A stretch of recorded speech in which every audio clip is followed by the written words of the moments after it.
Good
morning.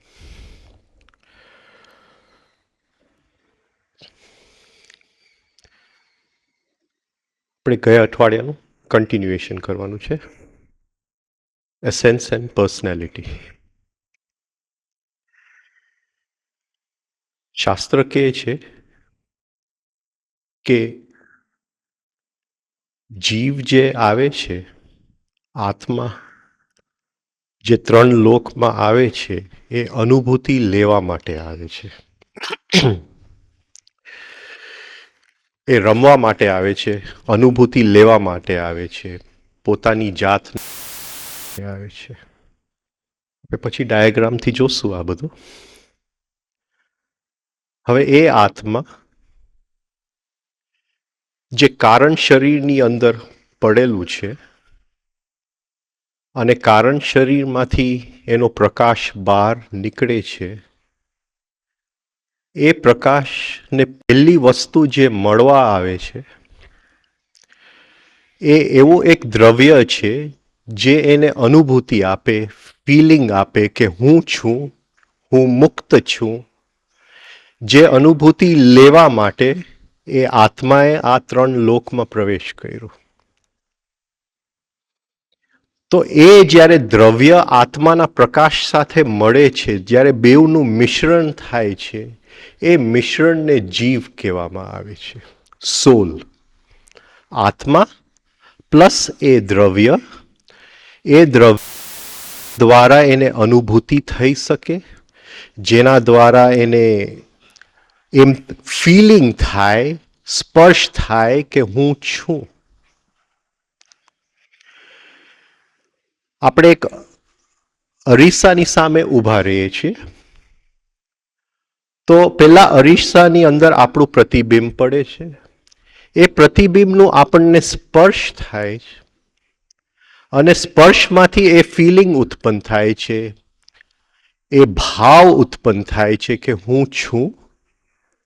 એવી રીતે એ આત્માને એવો અનુભૂતિ કરવી છે કે હું છું. એટલે એ જે એને અરીસો મળવામાં એને જે અરીસો આપવામાં આવે છે, જે દ્રવ્ય આપવામાં આવે છે, એને ગુરજેફે નામ આપ્યું એસેન્સ. તાવડિયાજીએ નામ આપ્યું પ્રાઇમરી બોડી. આ એસેન્સ ક્યાંથી આવે છે? આ એસેન્સ ગ્રહોમાંથી આવે છે. એ ગ્રહોમાંથી આવી અને આત્માના પ્રકાશની સાથે એક થઈ જાય છે. અને એ જ્યારે એ મિશ્રણને આપણે જીવ કે જે યાત્રા કરે છે જન્મો જન્મોની, જ્યાં સુધી એ જીવને તૃપ્તિ નથી મળતું કે હું છું, જ્યાં સુધી હરેક અનુભૂતિમાંથી એ જીવ પ્રસાર નથી થતો, એ જન્મો જન્મોની યાત્રા કરે છે. એ જે યાત્રા કરે છે એ આપણું એસેન્સ યાત્રા કરે છે, આપણો જીવ યાત્રા કરે છે, સોલ યાત્રા કરે છે. જ્યાં સુધી એને તૃપ્તિ નથી થતું કે મેં હરેક અનુભૂતિમાંથી હું પસાર થઈ ગયો. અનુભૂતિ એટલે ફિલિંગ. અનુભૂતિને તમે પ્રસંગ તરીકે નહીં લેતા, અનુભૂતિને તો એક ઘટના તરીકે નહીં લેતા. ઘટનામાંથી ઉત્પન્ન સ્પર્શ અને સ્પર્શમાંથી ઉત્પન્ન થતો જે ભાવ, એ બેવને જ્યારે આપણે ભેગા કરીએ તો ઇંગ્લિશ વર્ડ બને ફિલિંગ. સેન્સિટિવિટી પ્લસ ઇમોશન, સંવેદના પ્લસ ભાવ, એ બેવને ભેગા કરીએ તો ફિલિંગ. તો એને સંવેદના કંઈકની થાય છે, પ્રતિબિંબ કંઈકની થાય છે, અને ભાવ પોતાની થાય છે, એ મુક્ત થઈ જાય છે. તો આ જે દ્રવ્ય એને આપવામાં આવે છે, એને ઇસેન્સ, એ ગ્રહોમાંથી આવે છે. અને આ દ્રવ્યની જેવું આપવામાં આવે છે ત્યારે એ જીવ કર્મના બંધાનમાં આવી જાય છે, કર્મના લોમાં આવી જાય છે. ગુરજેફ આને લો ઓફ ફેટ કહે છે. એ નિયત છે. એ આત્મા હવે જે અનુભૂતિ લેશે એ નિયત છે, એ નક્કી કરેલા છે. એ જે માર્ગ ઉપર ચાલશે એ નક્કી કરાયેલું માર્ગ ઉપર ચાલશે. બધું ફિક્સ્ડ છે એ આત્મા માટે. જે જીવ જે છે એ જે અનુભૂતિઓ લેશે એ કર્મના લો પ્રમાણે લેશે. પહેલા આ અનુભૂતિમાંથી પસાર થશે, પછી આ અનુભૂતિમાંથી પસાર થશે. કારણ કે એ જે તત્વ છે, એ જે દ્રવ્ય છે, એ ગ્રહોમાંથી બનેલું છે, ગ્રહોના સબસ્ટન્સમાંથી બનેલું છે. એ જે યાત્રા કરે છે એ ગ્રહોની યાત્રા કરે છે. એટલે આ ડેસ્ટિની, આ જે ફેટ છે, એને એસ્ટ્રોલોજી કહેવામાં આવ્યું, જ્યોતિષ કહેવામાં આવ્યું. કે એ ગ્રહોની યાત્રા કરે છે, કારણ કે એ સબસ્ટન્સની અંદર એ જે દ્રવ્ય છે, એ જે એસેન્સ છે, એની અંદર 99 ગ્રહ છે, 99 રસ છે. એ એક એક ગ્રહની અનુભૂતિ કરતો જાય છે. એક પોઈન્ટ એવું આવે છે કે બધી અનુભૂતિઓ લઈ લીધી, રસ લઈ લીધા, એને એક ખ્યાલ આવી જાય છે કે હું પૂર્ણ છું, હું તૃપ્ત છું. એ એના ઘરે પાછો ચાલ્યો જાય છે. આ એસેન્સની યાત્રા છે. આવી રીતે જો ચાલતું હોત તો હરેક આત્મા બહુ જલ્દી મુક્ત થઈ જાત, પણ એવી રીતે ચાલતું નથી. ઇસેન્સમાંથી પર્સનાલિટીનો જન્મ થાય છે. એ ઇસેન્સને સાચવવા માટે પર્સનાલિટીની જરૂર પડે છે. એક કવરની, એક કપડાની, એક ચાદરની જરૂર પડે છે. અને એ આત્મા જે રમવા માટે આવેલો હતો, જે ભોગવવા માટે આવેલો હતો, જે હરેક અનુભૂતિમાંથી પોતાની જાતને ઓળખવા માટે આવેલો હતો, એ બંધનમાં ફસાઈ જાય છે. અને જ્યાં સુધી બંધનમાંથી મુક્તિ નથી મળતી ત્યાં સુધી તો એ ભોગવવાની યાત્રા તો બહુ દૂરની વાત છે. અને બંધનમાં ફસાતો જાય છે. તો એ જેવો બંધનમાં ફસાઈ જાય છે, બંધનમાં એન્ટર થઈ જાય છે, અંધકારમાં પ્રવેશી જાય છે, એટલે એ જે કર્મનો લો હતો, એ જે બંધારણ હતું, એ જે નિયત કર્મનો લો હતું, એમાંથી એ નીચે ઉતરી જાય છે. ગુરજેફ કહે છે લો ઓફ એક્સિડન્ટમાં આવી જાય છે. હવે કંઈ નક્કી નથી કે શું થાય એનું. હવે તો આડેધડ ચાલશે. જે બહારથી કંઈક આવશે અને એને જે રિએક્શન આવશે એ રીતે એ જીવ જીવશે. અને પહેલા જે અનુભૂતિઓ એસેન્સની હતી, જેમાંથી એ પસાર થતો હતો, જે એસેન્સની અનુભૂતિઓ હતી, એ ગૌણ બની જાય છે અને પર્સનાલિટીની યાત્રા એક્ટિવ થઈ જાય છે. તાવડિયાજી કહે છે secondary body becomes active, primary body becomes inactive. Personality active બની જાય છે, સક્રિય બની, સેન્સ ગૌણ બની જાય છે. હવે એ જે અનુભૂતિઓ લેવા માંગે છે અંદરનો જીવ, એ ઇનકમિંગ ઇમ્પલ્સીસમાંથી આવે છે. એ ઇનકમિંગ ઇમ્પલ્સીસમાંથી અંદર આવે છે. એ જો જીવ એસેન્સમાં ભોગવી શકે, અને એસેન્સમાં ભોગવી શકે એ અનુભૂતિને, જે અત્યારે ભોગવતો નથી, તો એને ખ્યાલ આવે કે આ બુદ્ધ ગ્રહનો અનુભૂતિ છે, આ શુક્ર ગ્રહનો અનુભૂતિ છે. એવી રીતે 99 ગ્રહની યાત્રા કરી લે, 99 રસ લઈ લે અને એને તૃપ્તિ મળતી જાય. એક એક જીવનના પ્રસંગ બનતા જાય, એમાંથી રસ લેતો જાય, એક દિવસ એ તૃપ્ત થઈ જાય.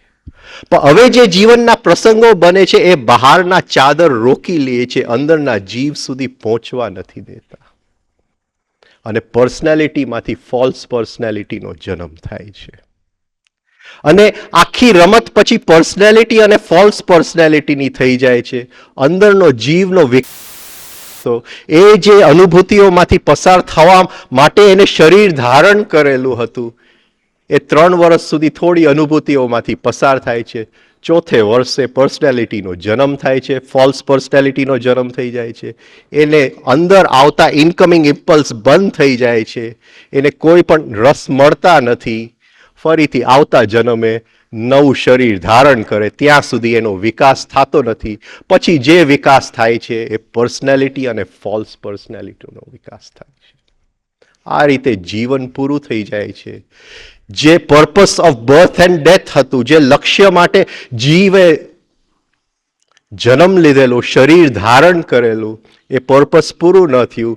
જીવ ફરીથી શરીર ધારણ કરશે, પણ ફરીથી જો પર્પસ પૂરું થાય કે ન થાય, ફરીથી એને એસેન્સની ચાદર અને આગળ વધશે. આપણે ત્યાં આ જીવની યાત્રા, એસેન્સની યાત્રા કહેવામાં આવે છે, અને પર્સનાલિટીની યાત્રાને મહાભારત કહેવામાં આવે છે. કહેવાય છે કે વાલ્મીકીએ પહેલા રામાયણ લખ્યું અને પછી રામ મજબૂર થઈ ગયા, કારણ કે લખાઈ ગયું હતું, નિયત કર્મ પથરાઈ ગયું હતું, નિયતિ લખાઈ ગઈ હતી. એટલે રામને મજબૂરીથી આવવું પડ્યું અને રમત રામાયણની રમવી પડી. જે નાટક હતું, નાટકમાં એને પાત્રતા ભજવવું પડ્યું, અને રામલીલા કહેવાય. તો એ જે જીવ છે, જે ડિવાઇન ફ્રેગમેન્ટ છે, એની નિયતિ પથરાઈ ગઈ. વાલ્મીકીએ લખી નાખ્યું. ડિવાઇન ફ્રેગમેન્ટ એટલે રામ, પણ વાલ્મીકીએ લખી નાખ્યું રામાયણ, એટલે એને એસેન્સ આપવામાં આવ્યું. તો એ એસેન્સની પૂરી યાત્રા એને કરવી પડે છે. યાત્રા કરવી પડે છે. એકો એક રસની યાત્રા કરવી પડે છે. તો એ જે એ જાણતા હોવા છતાં કે હું પૂર્ણ છું, એ આ અપૂર્ણતા સ્વીકાર કરે છે પોતાની જાતને ઓળખવા માટે. હરેક રસોને ભોગવવા માટે જે એ નાટકની અંદર ઉતરે છે, એને રામાયણ કહેવામાં આવે. અને રામાયણની અંદર હરેક રસ છે. રામ હરેક રસમાંથી પસાર થાય છે, હરેક પ્રસંગમાંથી પસાર થાય છે. સીતાનું હરણ થઈ જાય છે, એ રડે છે, તો રડવાના રસમાંથી પસાર થાય છે. લડે છે તો લડવાના રસમાંથી પસાર થાય છે. મૈત્રી છે તો મૈત્રીના રસમાંથી પસાર થાય છે. બંધુઓ છે તો બંધુઓના રસમાંથી પસાર થાય છે. શત્રુ છે તો શત્રુના રસમાંથી પસાર. આ બધાય રસ જે છે એ એસેન્સની અંદર પડેલા છે, અને જીવ એ એસેન્સની અંદર સર્ક્યુલેશન ઓફ લાઇટ, જેને ગુરજેફ કહે છે, એ સર્ક્યુલેટ થાય છે. એ બધી અનુભૂતિઓમાંથી પસાર થાય છે. તો આ રામાયણ રમવા માટે તો જીવ આવેલો છે, પણ રામાયણ રમી નથી શકતો. રામને ખ્યાલ છે કે આ સીતાનું હરણ જે થઈ ગયું છે એ તો નાટકનો એક ભાગ છે. આપણને ખ્યાલ નથી. આપણું કોઈ હરણ થઈ જાય તો આપણને નાટક જેવું નથી લાગતું. આપણે બંધનમાં છે, તો આપણે રામાયણ રમી ન શકીએ. રામલીલા કેવી રીતે રમીએ? પહેલા તો બંધનમાંથી મુક્તિ જોઈએ, અને બંધનમાંથી મુક્તિ મેળવવા માટે આપણે મહાભારત રમવું પડે, પછી રામાયણ રમીએ.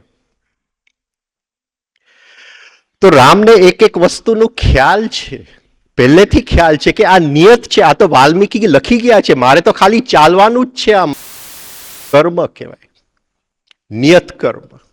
બધું પહેલેથી પાક્કું લખાયેલું હતું. એ કેટલું રડશે, કેમ રડશે, શું થશે, બધું લખાયેલું હતું. મને યાદ છે કે એક દિવસ રામદુલારે બાપુ બેઠા હતા, ભગવાન પણ બેઠા હતા. પ્રસંગ જરા મારી અંદર વધારે ઇમ્પ્રેશન કરી ગઈ, એટલે યાદ છે બરાબર. તો એમને પૂછ્યું કે તમને ખ્યાલ છે કે રામાયણની અંદર સૌથી મુખ્ય પાત્ર કોણ છે? પછી એને દાખલો આપ્યો કે જેમ કોઈ ફિલ્મ હોય તો ફિલ્મની અંદર હીરો હોય, એવી રીતે રામાયણની અંદર કોણ હીરો છે, કોણ મુખ્ય પાત્ર છે? એ રામ છે. તમને એમ લાગે છે કે એ રામ છે? તો એને કીધું કે નહીં, રામ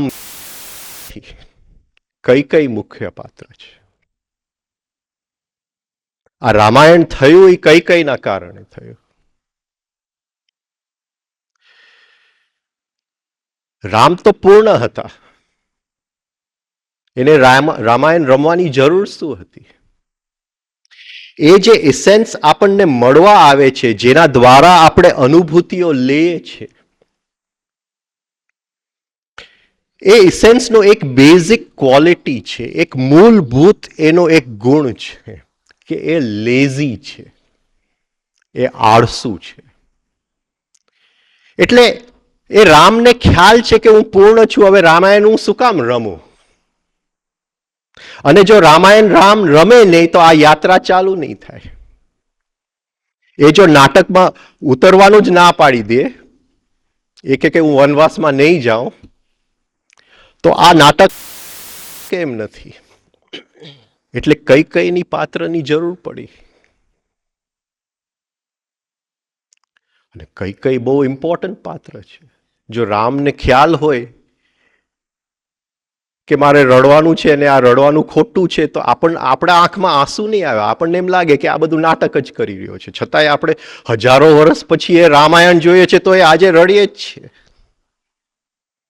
એ શું કામ રડીએ છે? કારણ કે એ ભલે નાટક છે, ભલે લીલા છે, ભલે એને બધું ખ્યાલ છે, છતાંય પાત્રતા તો એ જ રીતે ભજવે છે જ્યાં રિયલ છે. તો એ જે છે એની માટે થોડી આઈડેન્ટિફિકેશનની જરૂર પડી, થોડી એકરૂપતાની જરૂર પડી. એટલે કઈનો પાત્ર કે આ છોકરો છે, આ છોકરો જો વનવાસમાં નહીં જાય તો આ નાટક નહીં ચાલુ થાય. એને વનવાસમાં તો મોકલવો જ પડે. એટલે એને પોતાની ઉપર લઈ લીધું. હજારો વર્ષની અંદર જે હિન્દુ માઇન્ડ છે, જે હિન્દુ સાયકી છે, જે હિન્દુ સાયકોલોજી છે, એની અંદર કઈનું પાત્ર જે છે એ એવું ઘર કરી ગયું છે. અત્યારના પિક્ચર તો હું હિન્દી પિક્ચર જોતો નથી, પણ નાનો હતો ત્યારે હિન્દી પિક્ચરો ખૂબ જોયેલા. હરેક હિન્દી પિક્ચરની અંદર કઈ જ હોય. એક બેન હોય, એક ભાઈ હોય, નાના હોય એટલે માં મરી જાય, પછી પિતા બીજા લગ્ન કરે, એટલે ઓરમાન માં આવે ને ઓરમાન માં પછી વાસણ ઘસાવે અને ઝાડુ પોતું કરાવે. પાછું બીજું પિક્ચર જોઈએ, ફરીથી એક બેન હોય, એક ભાઈ હોય, એક માં હોય, એ મરી જાય, ફરીથી માં મરી જાય, ભાઈ પિતા બીજા લગ્ન કરાય, ફરીથી છોકરાઓ પાસે વાસણ ઘસાવે અને ઝાડુ પોતું કરાવે. કઈ એક પિક્ચરની અંદર કઈ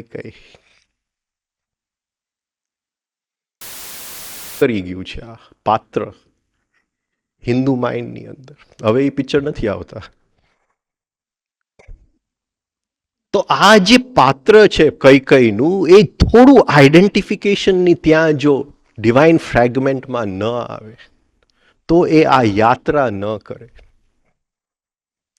અને આ યાત્રા કરે તો બધી અનુભૂતિઓમાંથી પસાર થાય, બધી સંવેદનાઓમાંથી પસાર થાય, બધા ભાવોમાંથી પસાર થાય, અને એક પોઈન્ટે રામ પાછો ઘરે ફરે, અયોધ્યા પાછો આવે.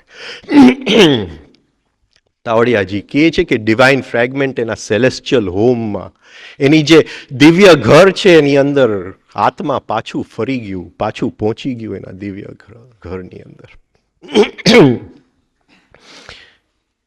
રામને સૂર્યવંશી કહેવામાં આવે છે. એટલે જેમ હરેક ગ્રહમાંથી ફરીને પાછો સૂર્યની અંદર આવી જાય છે, એવી રીતે આત્માનો પ્રકાશ જે ગ્રહોમાંથી મટીરિયલ મળે છે, એસેન્સ મળે છે, એની એક અનુભૂતિ લેતા લેતા એ આત્માનો પ્રકાશ ફરીથી અયોધ્યા, ફરીથી પોતાનું ઘરે આવી જાય છે. એ જે નાટક છે એનું નામ છે રામાયણ. પણ જીવ મુક્ત નથી. એ જે બહારથી આવતી જે અનુભૂતિઓ છે એને ઝીલવવા માટે, એને લેવા માટે, એને જીવ સુધી પહોંચાડવા માટે, એને પીરસવા માટે કે જીવને એમાંથી શું શું કે ખાઈ શકે એમ છે, શું શું એને આપણે પીરસવાનું છે, એ નક્કી કરવા વાળું વચ્ચે એક ચાદર જોઈએ, એક પડદો જોઈએ, એક કાપડ જોઈએ, એક ઓઢણી જોઈએ, એને પર્સનાલિટી કહેવામાં આવે છે. એટલે જીવ 3 વર્ષ ધીમે ધીમે પર્સનાલિટી બાંધે છે, બનાવે છે. અને પર્સનાલિટી જ્યારે બાંધે છે ત્યારે બહારની દુનિયા વધારે ઇમ્પોર્ટન્ટ થઈ જાય છે. Excuse me. અને જેવું બહારની દુનિયા ઇમ્પોર્ટન્ટ થઈ જાય છે, પર્સનાલિટીમાંથી ફોલ્સ પર્સનાલિટીનો જન્મ થાય છે. પર્સનાલિટી એટલે એ જે જીવ એકાગ્ર હતું, જે રામ એકાગ્ર હતા, જે એક હતા, એ ધીમે ધીમે અનેક બનતા જાય છે પર્સનાલિટીની અંદર. એ નાનો બાળક હોય છે અને સૌથી પહેલી અટેચમેન્ટ એની માં સાથે થઈ જાય છે. અને માં સાથે અટેચમેન્ટ થાય, પણ બીજા કોઈક મહેમાન આવે છે અને મહેમાનનો પણ નાનો બાળક છે અને માં થોડું અટેન્શન એ નાના બાળકને આપે છે. તો પહેલી વાર છે એને અંદર જેલેસીનો અનુભવ થાય છે અને જેલેસીમાં એક ઈર્ષામાં એને પેઇન, દુઃખની અનુભવથી થાય છે અંદર. અને એ જે જીવનો એક ભાગ છે એ બનીને અંદર એક ઈર્ષાનો સંસ્કાર બની જાય છે. એ ફરીથી એ જે અનુભૂતિ છે એ જીવ સુધી એ પહોંચાડવા નહીં દે. એ વચ્ચે એક નવું આય ઉત્પન્ન થાય છે કે હું ઈર્ષામાં છું ને ઈર્ષા મારે થવું ન જોઈએ, એટલે બીજો મને જોઈએ નહીં. ફોલ્સ પર્સનાલિટીનો જન્મ થાય છે. એની ગાડી કોઈક લઈ જાય છે, ફરીથી જીવનો એક ભાગ આવીને બીજો આય બની જાય છે કે આ તો મારી છે. લોભ બની જાય છે, લોભનો એક સંસ્કાર જન્મ લે છે. ધીમે ધીમે આ જે જીવ એક હતું એના જુદા જુદા ભાગલા પડી અને જે અનેક આઈઝ બને છે, અનેક જીવો જે બને છે, એને પર્સનાલિટી કહેવામાં આવે છે. હમણાં દોરું થશે અને એ પર્સનાલિટીમાંથી ફોલ્સ પર્સનાલિટી. બીજા લોકો શું કહે છે? બીજા લોકો જો કહેશે કે આને તો ઈર્ષા થાય છે તો મારું જરા કેરેક્ટર છે નબળું પડી જશે, લોકો માનશે કે હું જરા નબળો માણસ છું, એટલે બહાર બતાવશે નહીં કે હું અંદર ઈર્ષા થાય છે. અંદર ઈર્ષા થાય છે, એક બીજો ચાદર બહાર ઓઢી લેશે. જીવના તો ભાગલા બની ગયા, પણ બીજો શું કહે છે મારી માટે, એમાંથી ફોલ્સ પર્સનાલિટીનો જન્મ થશે. હવે આ વચ્ચે જે પર્સનાલિટી છે એમાંથી જે જીવ સુધી પહોંચવું જોઈતું હતું એમાંથી હવે કંઈ પહોંચતું નથી. બધું જે જાય છે ફોલ્સ પર્સનાલિટીમાં જાય છે. આખી જિંદગી પ્રતિષ્ઠાની યાત્રા, આખી જિંદગી નામની યાત્રા, આખી જિંદગી હું કેટલું કામ કરી શકું છું એની યાત્રા, અભિમાનની યાત્રા, અંદર જીવ સુધી પહોંચતું નથી. જીવ તો એ તો નવો જન્મ શોધવાનો જ છે. એ શું કરે? હજી રામાયણ પૂરું રમે તો એ મુક્ત થાય, અયોધ્યા પાછો ફરે. એટલે એ જીવ જે મુક્ત હતો એ હવે બંધનમાં આવી જાય છે અને એનો હરેક જે પ્રસંગ છે એ બહારથી શું આવે છે એની ઉપરથી નક્કી થાય છે. બહારથી આ વ્યક્તિ આવ્યો એ મારો દુશ્મન છે તો એ દિશામાં જશે, ફરીથી બીજું કોઈક આની સાથે મિત્રતા છે એ દિશામાં, આ મને ગમે છે, આ મને નથી ગમતું. એ જે બહારથી આવે છે અને અંદરનો જે પર્સનાલિટી રિસ્પોન્ડ થયા કરે છે, રિએક્ટ થયા કરે છે, એને લો ઓફ એક્સિડન્ટ કીધું. જે દિશામાં હવા ગઈ એ દિશામાં નાવ ગઈ. હવે કોઈ નિયત દિશા નથી, હવે કોઈ નક્કી કરેલી દિશા નથી. લો ઓફ ફેટ માંથી ગુરુજેફ કહે છે લો ઓફ એક્સિડન્ટમાં આવી ગયો. જિંદગી આખી લો ઓફ એક્સિડન્ટમાં નીકળી જાય છે. અને આમાંથી નીકળવા માટે આ જે મેની આઈઝનું આખું માળખું છે એમાંથી નીકળવા માટે, ફરીથી રામાયણ રમવા માટે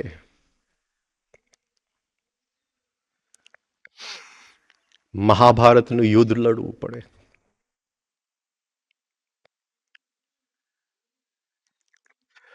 તો રામ હતા સૂર્યવંશી. એ સૂર્યનો પ્રકાશ જે ઇસેન્સના ગ્રહોની અંદર સર્ક્યુલેટ થાય અને અંદરની અનુભૂતિઓ તૃપ્ત થાય. પણ મહાભારત આવે છે એટલે જીવ સૂર્યવંશી ક્યારનો વયો ગયો, હવે ચંદ્રવંશી બની ગયો. હવે ફસાયો, મનની અંદર ફસાયો, સંસ્કારની અંદર ફસાયો. અને એમાંથી કાઢવા માટે કૃષ્ણની જરૂર પડે. કૃષ્ણ એટલે ઓબ્ઝર્વિંગ આઈ, સેલ્ફ ઓબ્ઝર્વેશન. આ જે આખું પર્સનાલિટીનું માળખું છે એમાંથી અમુક આઈઝ નક્કી કરે આવી જાય કે આપણે પાછું જવું છે, આ તો બધું ખોટું થઈ રહ્યું છે, ફરીથી આપણે પાછું જવું છે. અને થોડો જો જીવનો પ્રકાશ છૂટો થાય અને એની મદદ લેવામાં આવે તો એ મહાભારતની યાત્રા ચાલુ થાય. એ અંદરના આઈઝની યાત્રા છે. આ જે થોડા આઈઝ જે સમજે છે એને પાંડવ કહેવામાં આવે છે, અને બાકીના આઈઝ જે ફોલ્સ પર્સનાલિટી સાથે છે એને કૌરવ કહેવામાં આવે છે. એટલે ફરીથી એ ચંદ્રવંશીમાંથી જો સૂર્યવંશી બને તો રામાયણ રમી શકે અને મુક્ત થાય. મહાભારતમાં છેલ્લે કૃષ્ણનો મૃત્યુ થઈ જાય છે. એ અયોધ્યા એના ઘરે પાછો નથી ફરતો રામની જેમ, પણ રામ એના ઘરે પાછો ફરે છે. તો જીવને પેલા મુક્તિ અને મુક્તિમાંથી પછી અનુભૂતિ લેવી છે, તૃપ્તિ જોઈએ છે, અને એ તૃપ્તિમાંથી ફરીથી એ અયોધ્યા પાછો ફરે છે. હવે આ વસ્તુને જરા આપણે ડાયાગ્રામ તરીકે જોઈ લઈએ તો ખ્યાલ આવે કે આ જે ડોટ છે એ ડિવાઇન ફ્રેગમેન્ટ આત્મા, અને આ જે ડોટ છે એ કારણ શરીર. આ કારણ શરીર કોઝલ બોડી, કોઝલ બોડી.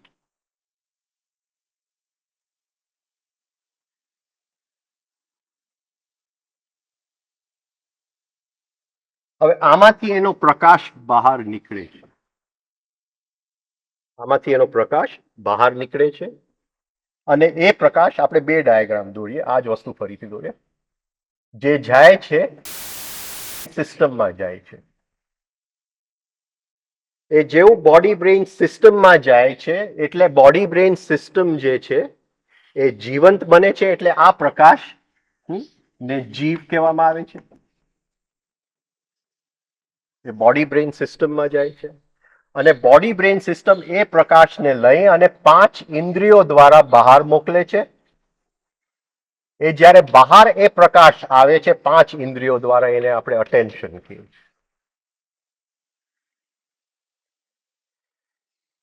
તો આ જે જીવ આત્મામાંથી નીકળેલો પ્રકાશ જે જીવ છે, જે શરીરની અંદર આવે છે અને શરીરમાં જીવંતતા આવે છે, શરીરમાંથી બહાર જાય છે, અટેન્શન તરીકે જાય છે. એ અટેન્શન બહાર જાય છે, ફરીથી અંદર આને મળવા આવતું, અને એ અટેન્શનને બહાર જે રોકે છે એને સંસ્કાર કહેવામાં આવે છે. આ જે જીવ આખો હતો એના નાના ભાગલા પડી જાય છે અને જુદા જુદા સંસ્કાર, જેમ આપણે વાત થઈ અત્યારે, લોભનો સંસ્કાર, ઈર્ષાનો સંસ્કાર, મારા તારાનો સંસ્કાર, ગમા અણગમાનો સંસ્કાર, એ આખું એક માળખું નાના નાના જીવોનું થઈ જાય છે. લક્ષણ એ છે કે ક્યાં ક્યાં મારો જીવ બળે છે ત્યાં મારું આ અટેન્શન ફસાયેલું છે. જીવનો પ્રકાશ જે આટલો હતો એ વિખરાઈ જાય છે. ગુરુજીએફ કહે છે man does not have a soul, he has to create a soul, કારણ કે એ જે પ્રકાશ છે એ વિખરાયેલું, ફ્રેગમેન્ટેડ, જુદા જુદા સંસ્કારમાં બટાઈ ગયો. આ જે આખું માળખું છે એને પર્સનાલિટી કહેવામાં આવે છે. હવે ફરીથી આ જ વસ્તુ દોરીએ. હવે આ પ્રકાશ બહાર નીકળે છે આત્મા અને કારણ શરીરમાંથી. તો એ પ્રકાશને જે મળવા આવે છે, જે વસ્તુ, એ શેની માટે બહાર નીકળેલું છે? અનુભૂતિ લેવા માટે, પોતાની જાતને ઓળખવા માટે. એ જે વસ્તુ મળવા આવે છે, ગ્રહોમાંથી મળવા આવે છે, એને એસેન્સ કહેવામાં આવે.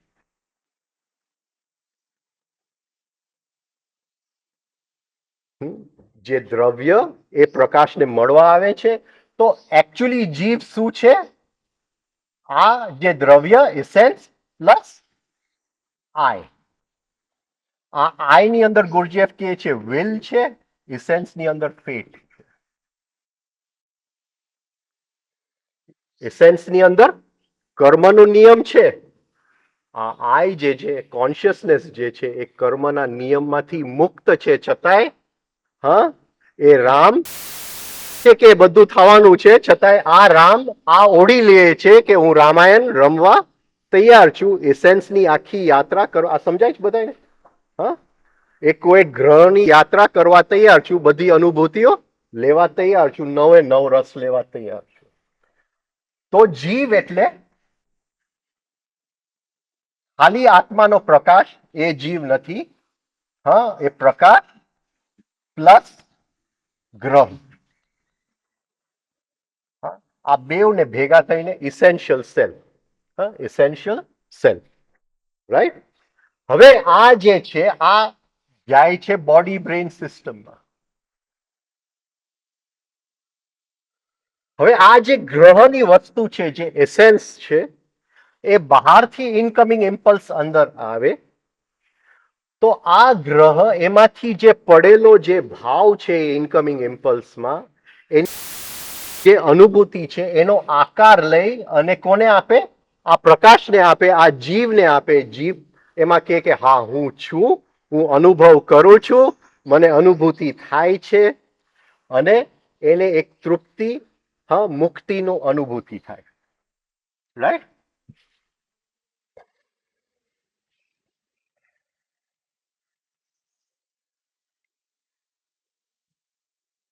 જેમ આપણે જોયું કે આમાંથી નીકળતો જે પ્રકાશ છે એ અટેન્શન. આ અટેન્શન પાછો ફરતું નથી. શું કામ નથી ફરતું? પર્સનાલિટીના કારણે. કારણ કે પર્સનાલિટીમાં નાના નાના જીવો થઈ જાય છે.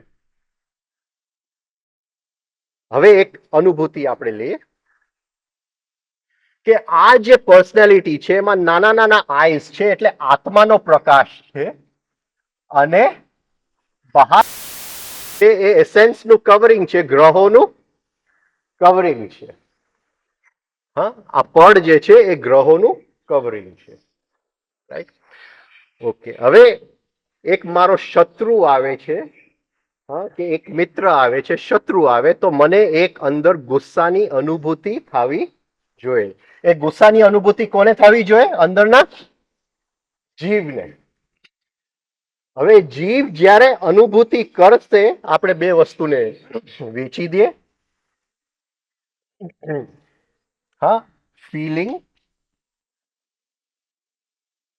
એની અંદર સંવેદના પ્લસ ભાવ.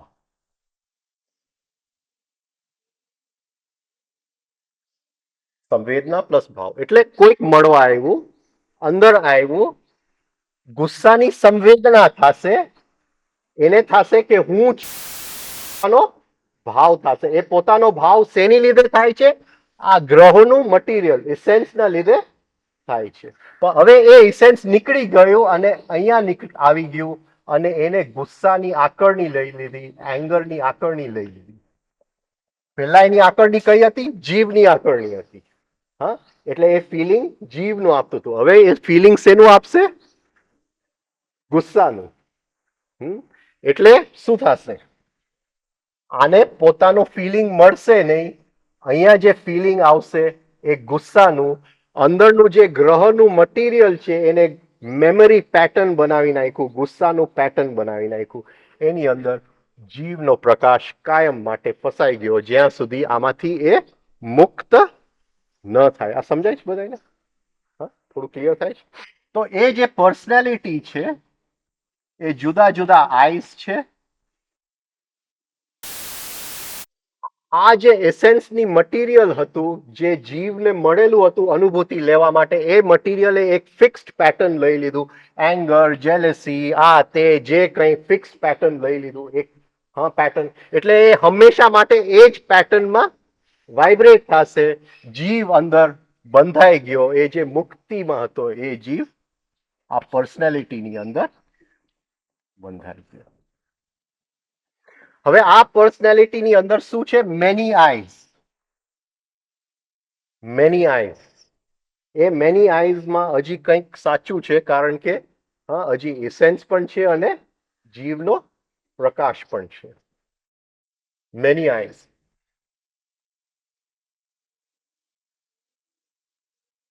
હવે આ મેની આઈઝને એક નામ આપવામાં આવે છે. એક નામ આપવામાં આવે છે. એટલે લગભગ એમાંથી બધા આઈઝ જે છે એ લોકો આ નામ સાથે હિપ્નોટાઇઝ થઈ જાય છે. એને એમ લાગે છે જ્યારે મારું નામ લેવાય છે ત્યારે હું છું. એને એમ નથી લાગતો કે હું ભીડ છું. એને એમ નથી લાગતો કે હું અંદર અનેક લોકો છું. એને એમ લાગે છે કે હું છું. એકચ્યુઅલી એ ભીડ છે, પણ નામ એક જ છે, એટલે આને ઇમેજિનરી આઈ કહેવાય. હવે આ જે પર્સનાલિટી જે ચાદર બને છે તે ઘણા બધા જે એઝોટેરિક ટીચિંગ્સ છે એની અંદર કપડા કાઢવાનું વાત આવે. એટલે જીસસ પણ કહે કે તમે ફરીથી નાના છોકરા બની જાઓ, તમારા કપડા કાઢો ને એની ઉપર ચાલો. એનો મતલબ શું છે? કે આ પર્સનાલિટીના ચાદરને ફેંકી દો, ફરીથી એસેન્સને જે અંદર જીવની ઉપર જે અનુભૂતિનું જે કવચ છે એને એક્ટિવ કરો. આપણે ત્યાં પણ બાલકૃષ્ણની અંદર છે કે એને ગોપીઓના કપડા લઈ લીધા જ્યારે ગોપીઓ નાતા હતા. ગોપીઓ એટલે ઇન્દ્રિયો. ઇન્દ્રિયો એટલે ઇન્દ્રિયો ઉપર જે ચશ્મા હતા એ લઈ લીધા, એને ખુલ્લા કરી નાખ્યા. એટલે હરેક જે ઇઝોટેરિક જે ટીચિંગ્સ છે એની અંદર આ વાત છે કે આ ચાદરને કાઢી નાખવું. પણ આ ચાદર જે છે એ નવા ચાદર સાથે હિપ્નોટાઇઝ થઈ જાય છે, એ નામ સાથે. આપણે બધાએ આપણું નામ, મને આમ કંઈક કીધું, મારી, આપણે એમ નહીં કહેશું કે એમાંથી નીકળતો આએ એક મને ગાળ આપી અને મારામાંથી એક નીકળતો આય પર્સનાલિટીને જેને ગુસ્સો કરવો હતો, એમ નહીં કહે કે અંદર પણ ભીડ છે અને ત્યાં પણ ભીડ છે. કોઈ નહીં કે વ્યવહારની અંદર એને કહેશે એને મને કીધી. એમ કોઈ નહીં કે ભાઈ ત્યાંથી એક એની ભીડમાંથી એક આય હતો, એક આયે જરા મન થયું ગાળ આપવાનું, મારા પણ ભીડ, મારી અંદર એ ભીડ છે, એમાંથી એક આયે સાંભળ્યું, એ જ આયે સાંભળ્યું જેને દુઃખ લાગવાનું હતું અને બેઉની મુલાકાત થઈ ગઈ. પણ આપણને એમ લાગે છે મને કીધું, આખું ભીડને એમ લાગે છે કે આ મારા નામ સાથે થયું. આઈડેન્ટિફિકેશન વિથ નેમ, ઇમેજિનરી આય, એમાંથી ફોલ્સ પર્સનાલિટીનો જન્મ થાય છે. હવે આ જે મેની આઈઝ છે એમાં ઘણા આઈઝ બહુ સારા છે. ઘણા આઈઝ ઘણા સારા છે. એક આઈ છે એ દાન કરતું હોય તો દાન કરવું સારું છે, શેરિંગ કરવું સારું છે. તો પણ એ દાન શેની માટે કરે છે? પોતાના નામની માટે. એટલે એ દાન તો કરે છે, પણ એ દાન રોકડી થાય છે, કોણ લઈ જાય છે? નામ લઈ જાય છે. મેં દાન કરેલું, મેં આપે. એટલે એ આઈને કાઢી નથી નાખવાનો, ખાલી એને કોની સાથે જોડી દેવાનો છે? અંદરના એસેન્સ સાથે.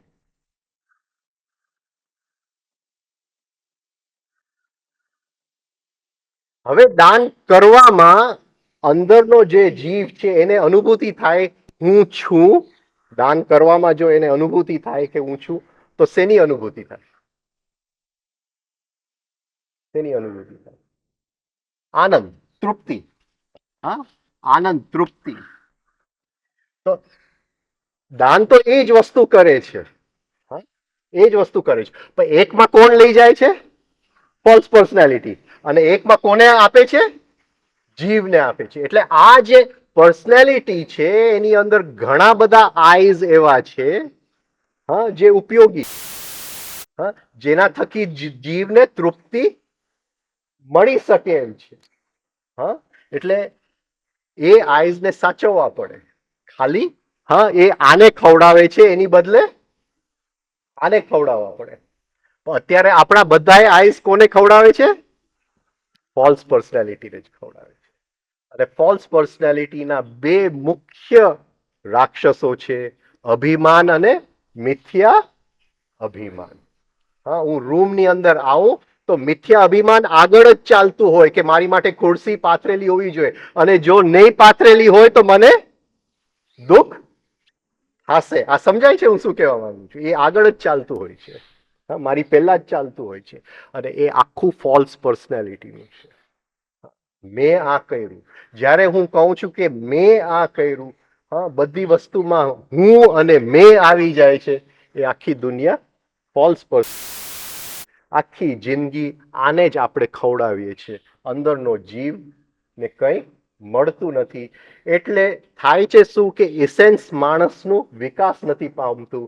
એ જે સૂર્યનું પ્રકાશ 9 ગ્રહમાં ફરવું જોઈએ એ ફરતું નથી. એ થોડોક ફરી પર્સનાલિટી આવી જાય છે, ફોલ્સ પર્સનાલિટી આવી જાય છે, મૃત્યુ આવી જાય છે. મૃત્યુ વખતે એ જે બુઢો માણસ છે એ ફરીથી નાનો બાળક જ હોય છે, કારણ કે કંઈ આગળ વધ્યું જ નથી. પર્સનાલિટી પણ અહીંયા રહી જશે, ફોલ્સ પર્સનાલિટી પણ અહીંયા રહી જશે. જે જાશે એ તો 3 વર્ષનો બાળક મરશે, ભલે 90 વર્ષની ઉંમર હોય. કંઈ ફરક પડતું નથી. અચ્છા, હવે આ જે સંસ્કારનું માળખું છે જેને આપણે મેની આઈઝ કહીએ છીએ, મેની આઈઝ કહીએ છીએ, એ માળખુંની અંદર આ જે પડ છે એ ગ્રહોનું, એક એક આઈની ઉપર જે પડ છે એ ગ્રહોનું પડ છે. અને એ ગ્રહોનું પડ જે જીવને મળેલું છે, જેમ એક ઈંડું છે. હવે તો જે ઈંડાઓ આવે છે એ વેજીટેરિયન ઈંડાઓ આવે છે. ઓરિજિનલ પહેલાના જમાનામાં વેજીટેરિયન ઈંડાઓ નતા આવતા, એટલે એ ઈંડાની અંદર જીવ હોય છે. અત્યારના ઈંડાઓની અંદર જીવ નથી, પણ જે જૂના ઈંડા હતા એમાં એક નાનું ટપકું હોય જીવ, પછી પીળું હોય એસેન્સ, અને પછી સફેદ હોય પર્સનાલિટી. ઓફકોર્સ અત્યારના વેજીટેરિયન ઈંડા એટલે જીવ વગરના ઈંડા છે. એટલે ખાલી પર્સનાલિટી અને એસેન્સ છે, જીવનો પ્રકાશ નથી. રાઈટ? એટલે આ જે છે આને ફિક્સ્ડ રૂપ લઈ લીધું.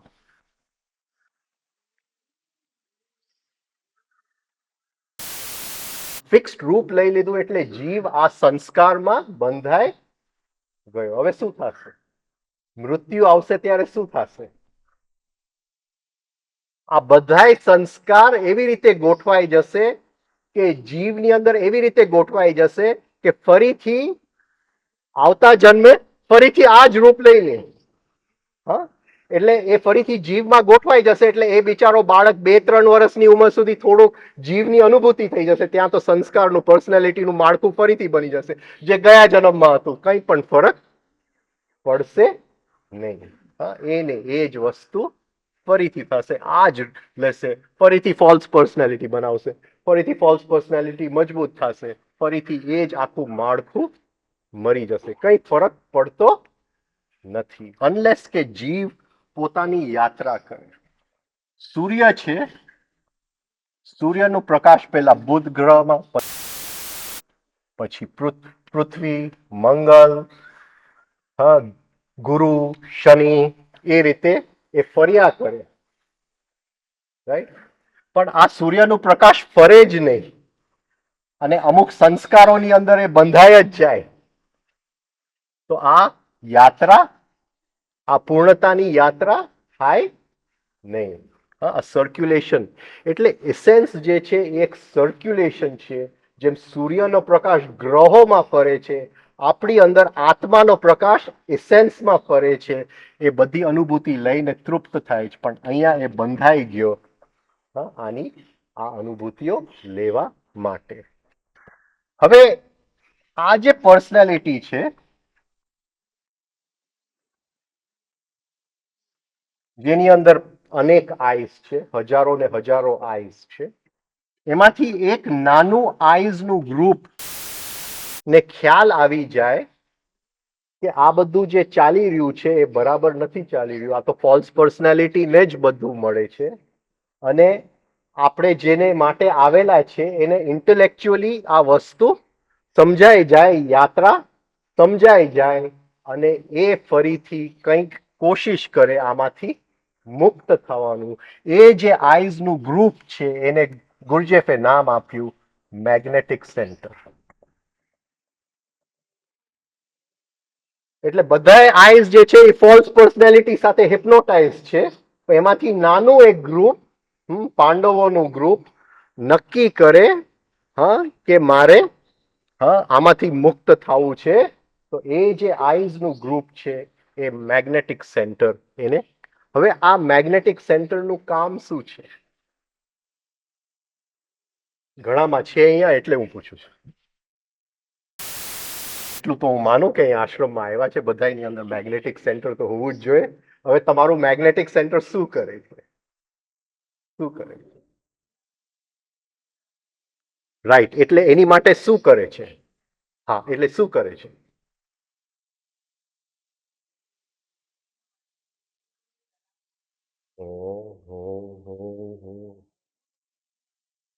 મને ગુજરાતી જોવા દો. આ ઇનકમિંગ ઇમ્પલ્સ આવ્યું. હા, આ ઇનકમિંગ ઇમ્પલ્સ આવ્યું. હા, ઇમ્પ્રેશન ફૂડ અંદર આવ્યું. કોની ઉપર પડે છે? મેની આઈઝ ઉપર પડે છે. એ મેની આઈઝમાં લગભગ આઈઝ ફોલ્સ પર્સનાલિટી સાથે આઈડેન્ટિફાઈડ છે. પણ એમાં નાનું એક ગ્રુપ છે જેને સાધના કરવી છે, જેને આપણે મેગ્નેટિક સેન્ટર કહીએ છીએ. હવે એ મેગ્નેટિક સેન્ટર શું કહે છે? આ આઈઝ કહે છે કે ભાઈ આ માણસે મને ગાળ આપી, મારે એને બતાવી દેવું જોઈએ. એ કોણ કહે છે? જે ફોલ્સ પર્સનાલિટી સાથે હિપ્નોટાઇઝ છે. હવે મેગ્નેટિક સેન્ટર શું કરે છે? શું કહે છે? એ કહેશે ઉભો રહેજે. જો તું સામે ગાળ આપીશ, તું સામે રિએક્શન આપીશ તો ખાવાનું કોને મળશે? ફોલ્સ પર્સનાલિટીને. હા, આવ્યું બધું અંદર પર્સનાલિટીમાં આવ્યું, પણ ખાવાનું કોણ લઈ ગયું? False personality. આપણે ખાવાનું કોને આપવાનું છે? એસેન્સ ને આપવાનું છે. એસેન્સ ને સક્રિય. પ્રાઇમરી બોડી એક્ટિવ તાવડિયાજી કે છે. Secondary body passive. અત્યારે secondary body active, primary body inactive છે. હા, તો એ જે મેગ્નેટિક સેન્ટર છે એ કહેશે કે આપણે અંદરનું, એટલે પહેલી વસ્તુ એની અંદર શું હશે? મેગ્નેટિક સેન્ટર ભેદ પારખવાની શક્તિ. ડિસ્ક્રિમિનેશન. વાહ, પાવર ઓફ એટલે હરેક ઇનકમિંગ ઇમ્પલ્સ આવતું જશે. ગ્રુપ કહેશે કે તરત જ ફોલ્સ પર્સનાલિટીને આપી દો. અંદર આ કહેશે કે ઉભો રહે, અંદરના એસેન્સને આપો. એ એસેન્સને અનુભૂતિ લેવી છે. એટલે એ પારખવાની કોશિશ કરશે. એ કંઈક મહેનત એવી કરશે કે એમાંથી એ છૂટું પાડી શકે. જે કામનું હોય એ લઈ શકે અને બાકીનું જવા દે. અને મેગ્નેટિક સેન્ટર છે. એ મેગ્નેટિક સેન્ટર બધાની અંદર બનવું જોઈએ. I hope. લગભગ તો ઘણી વાર તો શું હોય છે કે નાનો કાકરો હોય ને જ્વાલામુખી ફાટી જાય તો મેગ્નેટિક સેન્ટર તો બહુ દૂરની વાત છે. બહુ દૂરની વાત છે. રાઈટ. બધું જાય છે ફોલ્સ પર્સનાલિટીમાં. હું આમ ને હું તેમ. ઓકે. હવે ધીમે ધીમે જેમ આ મેગ્નેટિક સેન્ટર કરતું જાય એટલે શું બનતું જાય?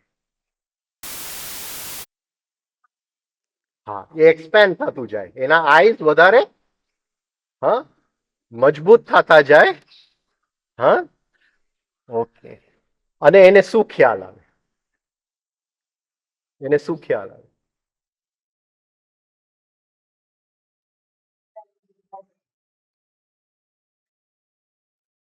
એટલે એ જરા દૂરની વાત છે. પહેલા વસ્તુ શું ખ્યાલ આવે? વિટનેસ થાય એની પહેલા શું એને ભેદ પારખે છે ને? હા, ને એ શેનો ભેદ પારખશે? એક ભેદ પારખશે કે આટલી જે વસ્તુ મારી અંદર છે એ બધી આ ફોલ્સ પર્સનાલિટીમાં જ લઈ જાય છે અને આટલી વસ્તુઓ કામની છે. એ બેવનું ભેદ પારખવાનું કરશે અને જે નકામી વસ્તુઓ છે એમાંથી મુક્ત થવાની કોશિશ કરશે. તે નકામી વસ્તુ એક્ઝામ્પલ કઈ વસ્તુ? તે વરિંગ.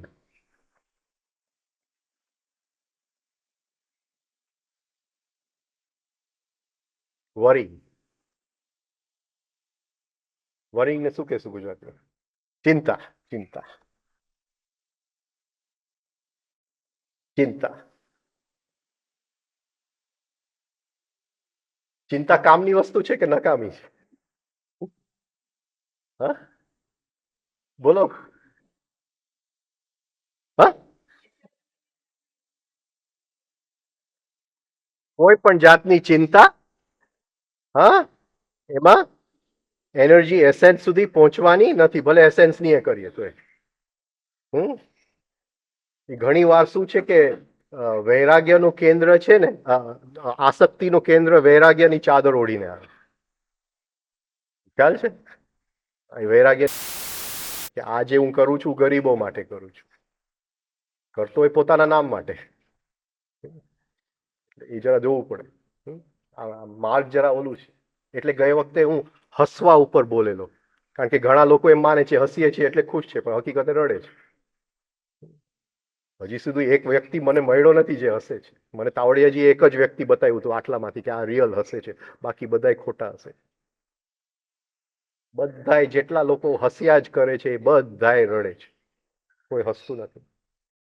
એટલે રિયલ હસી તો જુદી વસ્તુ છે. બોલો. હા, એટલે એ તો બહુ ખતરનાક વાત છે, કારણ કે હા, આસક્તિ વૈરાગ્યનું રૂપ લઈને આવે પછી એમાંથી મુક્ત થવું બહુ ડિફિકલ્ટ.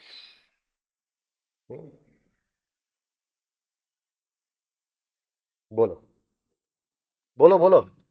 ચિંતા માંથી કેમ મુક્ત થશે? હા, આ ખ્યાલ આવશે કે આ જે હું ચિંતા કરું છું, હા, ઇન્ટેલેક્ચ્યુઅલી આપણને ખ્યાલ છે કે આ રામને પણ સીતાની ચિંતા થઈ હતી કે નથી થઈ? હા, બોલો. એ નાટક ભજવવા આવ્યો હતો.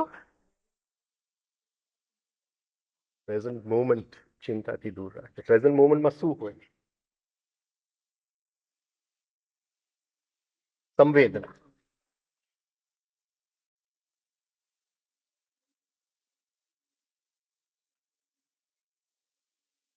સંવેદના. આપણે શું કરીએ છીએ? ઉત્તેજના. સેન્સિટિવિટી અને સેન્સિટિવનેસ. એટલે જ્યારે પણ કોઈ પણ વસ્તુનું એક્સાઇટમેન્ટ થાય છે, કોણ લઈ જાય છે? ફોલ્સ પર્સનાલિટી લઈ જાય. કોઈ પણ વસ્તુની છે ફોલ્સ પર્સનાલિટી લઈ જાય છે. કોઈ પણ વસ્તુની સંવેદના થાય છે તો કોની તરફ જાય છે? અંદરના જીવ, સેન્સ મજબૂત બનતું જાય છે. શું કામ સેન્સ મજબૂત બને? બે વસ્તુ આપણે મૂકીએ: ભાવ, સંવેદના, ઉત્તેજના.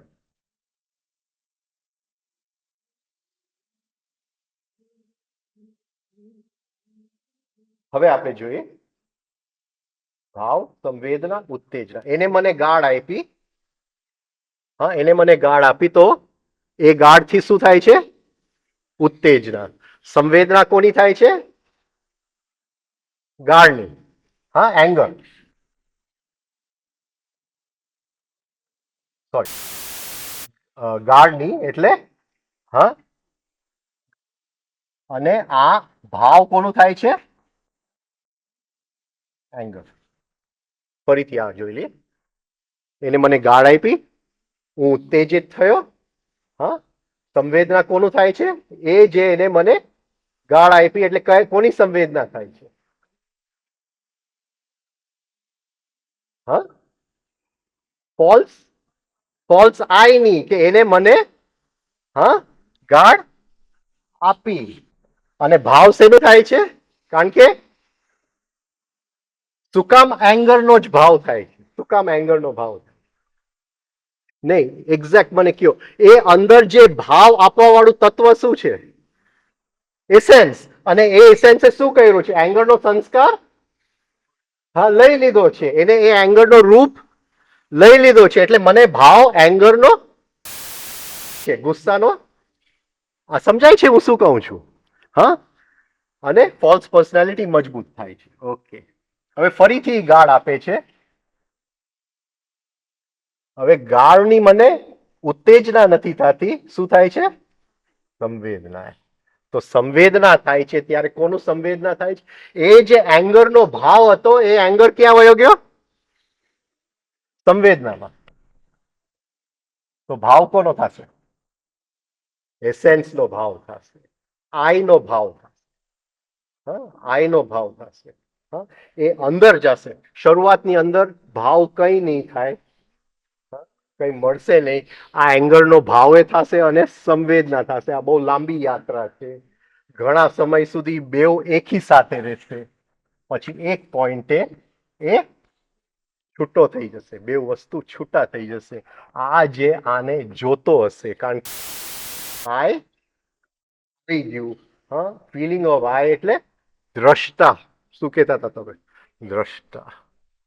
દ્રષ્ટા.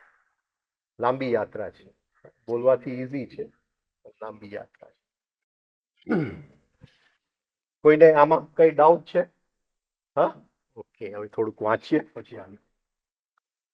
હવે અમુક એસેન્સની કેરેક્ટરિસ્ટિક્સ છે. પહેલી વસ્તુ, એનું પહેલું કેરેક્ટરિસ્ટિક લક્ષણ છે કે એ દ્વૈત છે. એસેન્સની અંદર દ્વૈત છે. એ સ્ત્રી છે કે પુરુષ છે.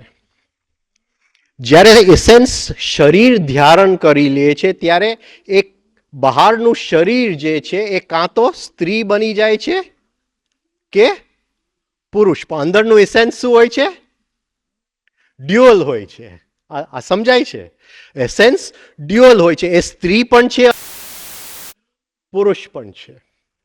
અને કારણ કે એસેન્સની અંદર એ ભાવ આઈની થાય છે, એક સંવેદના આઈની થાય, જેની અંદર આનંદ આવે, એટલે એ જે શરીર સામે સ્ત્રી કે પુરુષને મળે અને સેક્સમાં ઉતરે તો એને એક જે પૂર્ણતાની જે અનુભૂતિ થાય, એ કોની અનુભૂતિ થાય છે? એસેન્સની અનુભૂતિ. એટલે એને સેક્સની શોધ આટલી રહે છે. એટલે એ એસેન્સ જે છે એ સ્ત્રી પણ નથી અને પુરુષ પણ નથી, પણ બેવ છે. પણ એ એસેન્સ જ્યારે શરીર ધારણ કરી લે છે ત્યારે એ શરીર કાં તો સ્ત્રી બને છે કાં તો પુરુષ બને છે. અને એ શરીર, સામેવાળું શરીર જ્યારે એને મળે છે ત્યારે એને એક પલ માટે એસેન્સની અનુભૂતિ થાય છે, જ્યાં પૂર્ણતા છે. હવે જે પર્સનાલિટી જે છે એની અંદર બધું મેળવેલું છે. કંઈ પણ આપણે લઈને નથી આવ્યા. આપણી બધી ઈચ્છાઓ કેમાંથી આવે છે? એસેન્સમાંથી આવે છે કે પર્સનાલિટીમાંથી? પર્સનાલિટીમાંથી. આપણે કહીએ છીએ કે મને આ ખાવાનું ગમે છે, આ ખાવાનું નથી ગમતું, એ બધું પર્સનાલિટીમાં આવે છે. આ લાઇક્સ એન્ડ ડિસલાઇક્સ. હું કહું છું કે આ જાતિનો છું, એ બહારથી આવે છે. એસેન્સ કોઈ જાતિનો છે? નથી. કોઈ ધર્મનો છે? નથી. ફેમિલી જે મળે છે એ બહારથી મળે છે કે એસેન્સમાં હોય છે? કુટુંબ. સી, એક એસેન્સ છે, એને જન્મ લેવો છે, એને નક્કી કરે છે કે આ માતા પિતામાં ને ત્યાં હું જન્મ લઈશ. તો એ તો ગ્રહોનું મટીરિયલ છે જે એસેન્સ છે. પણ જે સ્થૂળ શરીર જે બને છે એ બે વસ્તુ, તો એને ખાલી લોન તરીકે માતા પિતામાંથી અમુક વસ્તુઓ લીધી છે શરીરને બનાવવા માટે, કારણ કે એને સ્થૂળ શરીરની જરૂર છે. પણ એસેન્સ જે છે એ પોતે માતા પિતાને લઈને આવતો નથી. એટલે માતા પિતા પણ કોના ભાગ છે? પર્સનાલિટી. માતા પિતા પણ પર્સનાલિટીનો ભાગ છે. ભણતર. હું સારો વકીલ છું, હું સારો બિઝનેસમેન છું, હું સારો ડોક્ટર છું, હું સારો લેક્ચર આપું છું, એ બધું ક્યાંથી આવે છે? પર્સનાલિટી. મિત્ર મંડળ, પર્સનાલિટી. એટલે આ રીતે આપણે ભેદ પારખી લઈએ કે એસેન્સનું શું છે અને પર્સનાલિટી. સાધના ક્યાંથી આવે છે? સાધના પર્સનાલિટી. એટલે એ બહુ ઇમ્પોર્ટન્ટ વસ્તુ છે કે જે સાધના આપણને મળવા આવે છે, કોઈ કહે છે કે ભાઈ તું આમ કર, તું આ જે માર્ગે જયો છે એ તો બંધનનો માર્ગ છે, એ બહારથી આવે છે. પહેલું એ જે સ્વીકારે છે એ આપણી પર્સનાલિટી સ્વીકારે છે. અને એ પર્સનાલિટીને ખ્યાલ આવે છે કે હું મારી અંદર કંઈક ફેરફાર કરું તો જે ખાવાનું હું ફોલ્સ પર્સનાલિટીને આપું છું એ એસેન્સને મળી શકે. હું જે કરું છું એની અંદર મારો મોટિવ શું છે, લક્ષ્ય શું છે. એટલે બહુ ગહેરી વાત છે લક્ષ્ય. લક્ષ્ય ખૂબ જ ગહેરી વાત છે. અને લગભગ જોશું કે હરેક કામ જે હું કરું છું હજી મેગ્નેટિક સેન્ટર નથી, કારણ કે બધું જાય છે ફોલ્સ પર્સનાલિટીમાં. હું બોલતો ખોટું બોલું છું કે નથી બોલતો? હા, હું કહું છું કે હા મારા પત્નીને બાળકો માટે કમાઉં છું. હા, પછી ફ્રોઈડે શું કીધું કે કોઈ માણસ પત્ની બાળક માટે કમાતો નથી, એ તો એની અતૃપ્ત સેક્સની વાસના છે એટલે કમાવા જાય છે. એટલે મને એમ લાગે છે કે હું પત્ની બાળકો માટે કમાઉં છું. હકીકતે આ મારી અતૃપ્ત સેક્સની વાસના મને કમાવે છે. એટલે મને પણ ખબર નથી કે શું કામ હું એક કાર્ય કરું છું. હા, અંદર એટલી ડિસ્ક્રિમિનેશન એને કીધું, એટલું ડિસ્ક્રિમિનેશન પાવર નથી, એટલી વિવેક બુદ્ધિ નથી અંદર કે હરેક જે કાર્ય હું કરું છું એની પાછળનું કારણ શું છે.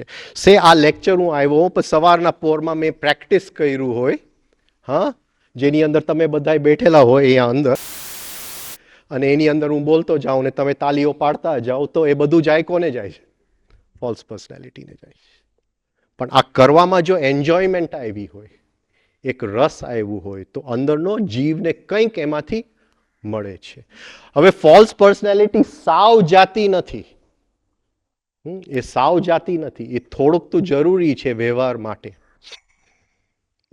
પણ એને આપણે લગભગ નિષ્ક્રિય બનાવી નાખીએ.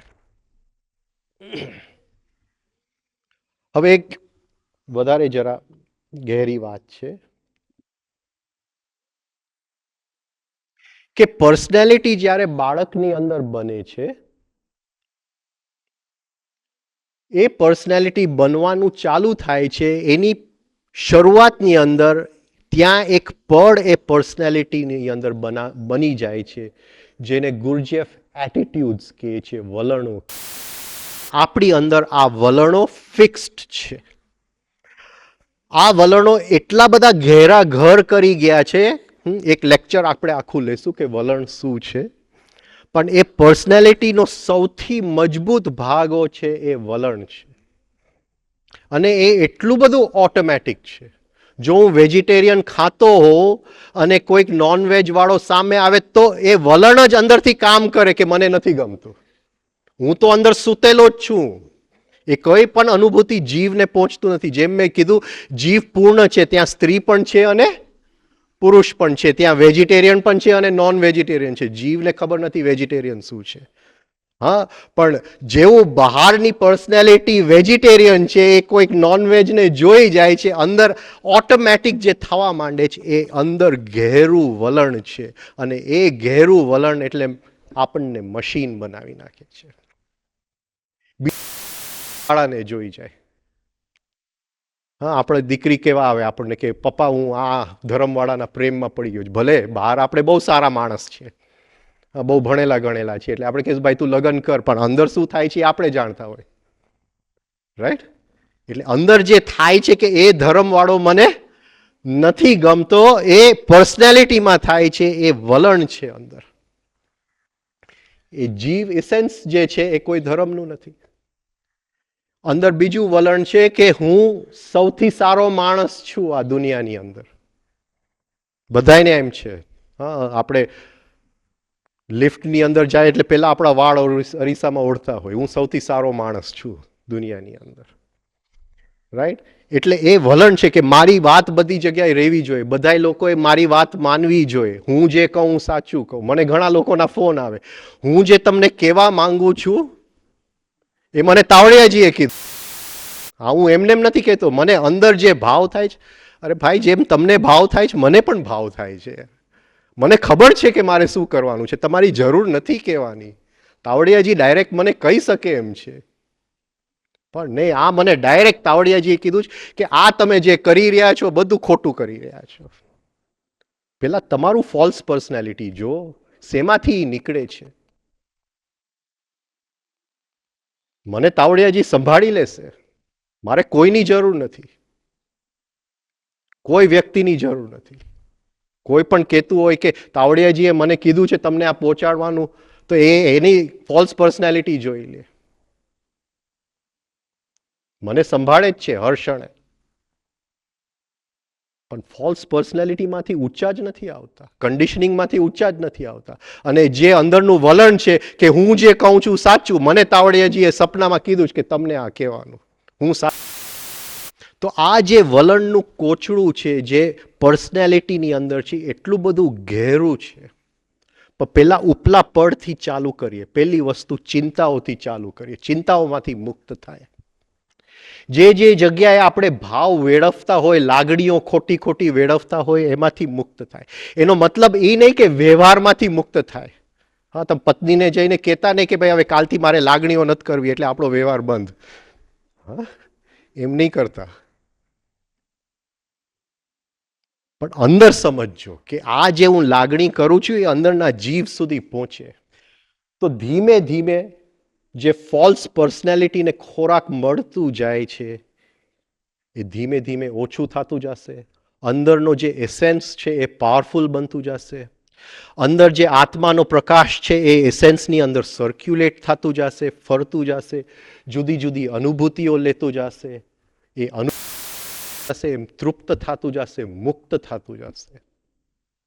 તો પહેલા આપણે અંદરનું મહાભારત લડીએ, અંદરના કૃષ્ણ ઓબ્ઝર્વિંગ આઈને ઉત્પન્ન કરીએ.